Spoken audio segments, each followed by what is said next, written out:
Então, pessoal, olá, tudo bem? Vamos continuar nossa aula falando aí sobre ainda introdução bíblica, falando sobre os livros do Antigo Testamento. Então, falando sobre as divisões, né, da Bíblia. Então, não sei se todos sabem, mas a Bíblia ela é dividida em duas principais partes, tá? Quais são elas? Antigo Testamento e o Novo Testamento. Então, a palavra testamento, ela, só para esclarecer, ela significa aliança, né? Testamento significa aliança, acordo, pacto. Então, esse é o termo, o significado da palavra testamento. Então, quando se fala em Antigo Testamento, está se falando em uma antiga aliança que Deus constituiu, fez com o seu povo, né? Então, o Antigo Testamento é esta primeira aliança que Deus, assim, ele fez com o seu povo, o povo de Israel, né? Então, o Antigo Testamento, as Escrituras, são divididas em 5 principais partes na Bíblia cristã. Então, quais são elas, né?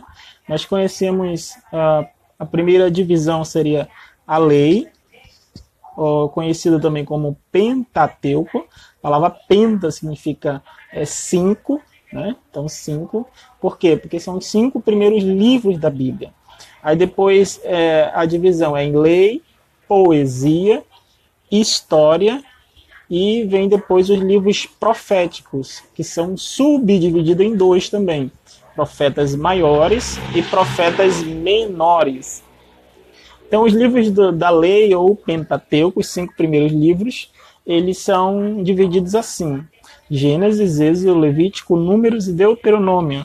Aí vem os livros poéticos, que são os Salmos, Provérbios, Eclesiastes e Cântico dos Cânticos ou Cantares de Salomão. Os livros históricos, na verdade eu até antecipei aqui os poéticos, mas na verdade vem após o Pentateuco vem os históricos, tá? Josué, Juízes, Ruth, 1º e 2º Samuel, 1º e 2º Reis, 1º e 2º Crônicas, Esdras, Neemias e Esté. Um detalhe ao você pronunciar o nome dos livros de Samuel, Reis e Crônicas.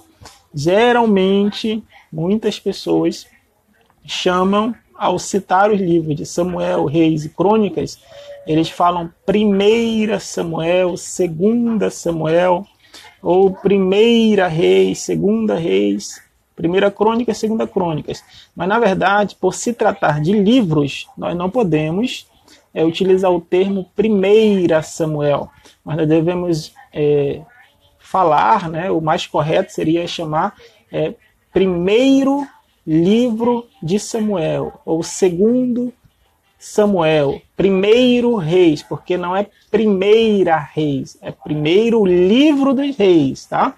A mesma coisa serve para as crônicas, tanto o livro de 1º e 2º Crônicas, tá bom? Então fica esse detalhe, atenção ao você citar, estando conversando com alguém, estando pregando, estando pronunciando esses livros, no sentido masculino, por se tratar de livros e não de cartas, tá bom? E aí depois vem, já citamos as poesias, antecipamos, vem os profetas maiores, Isaías, Jeremias, Lamentações, Ezequiel e Daniel, e depois os profetas menores, que vão de Oséias a Malaquias. São eles, Oséias, Joel, Amós, Obadias, Jonas, Miqueias, Naum, Abacuque, Sofonias, Ageu, Zacarias e Malaquias. Por que profetas maiores e menores? Eles são chamados assim, ou denominados assim, devido ao conteúdo que compõe esses livros.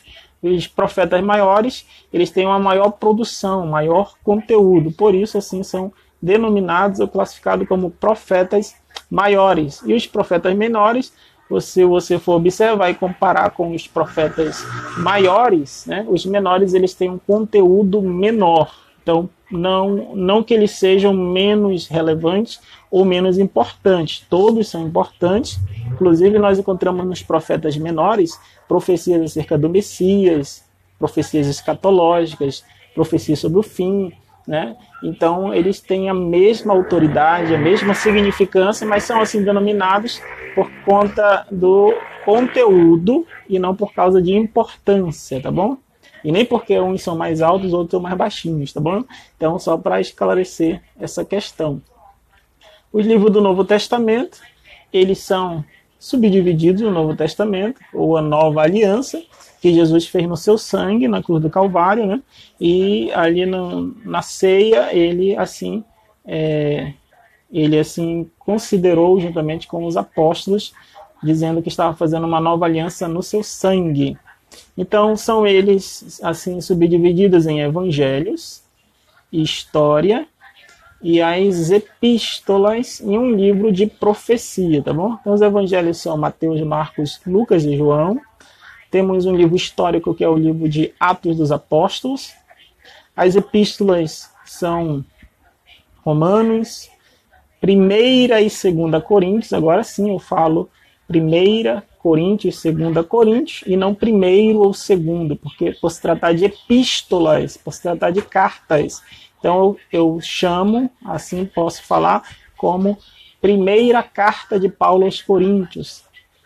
Gálatas, Efésios, Filipenses, Colossenses, a mesma coisa para Tessalonicenses, 1ª e 2ª Tessalonicenses, 1ª e 2ª Timóteo, apesar do nome Timóteo ser um nome masculino, mas eu chamo de 1ª Timóteo por ser 1ª carta de Paulo a Timóteo. Tito, Filemão, Hebreus, Tiago, 1ª e 2ª Pedro, 1ª a 3ª João, Judas e o livro de profecia, que é o Apocalipse, tá bom?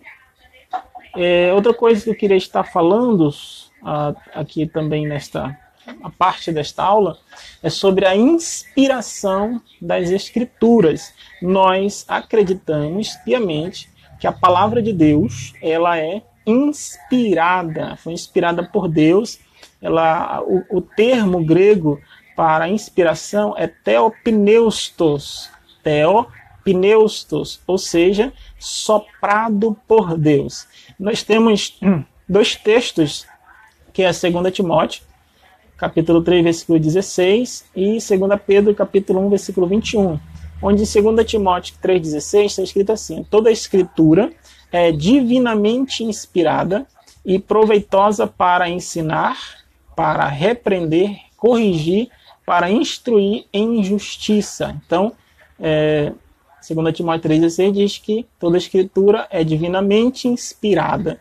Em 2 Pedro 1,21 diz: pois toda profecia nunca foi produzida por vontade de 2 homens, nunca foi produzida por vontade de 2 homens, mas os homens santos da parte de Deus falaram movidos pelo Espírito Santo.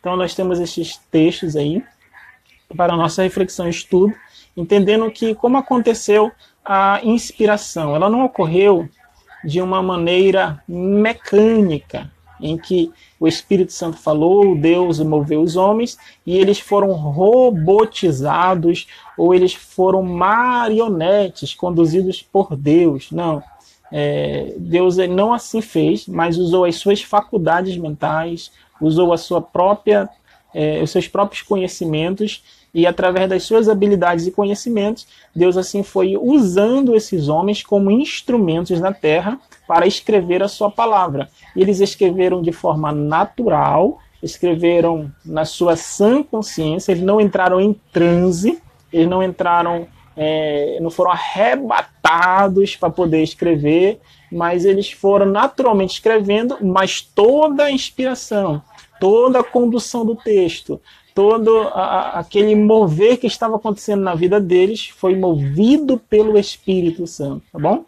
Então aí nós ficamos com essa parte desta aula. Espero que tenha sido já edificante para a sua vida aprender sobre as divisões da Bíblia Sagrada, tanto do Antigo quanto do Novo Testamento, que nós vimos, e também entender que a palavra de Deus, a Bíblia Sagrada, ela é inspirada por Deus.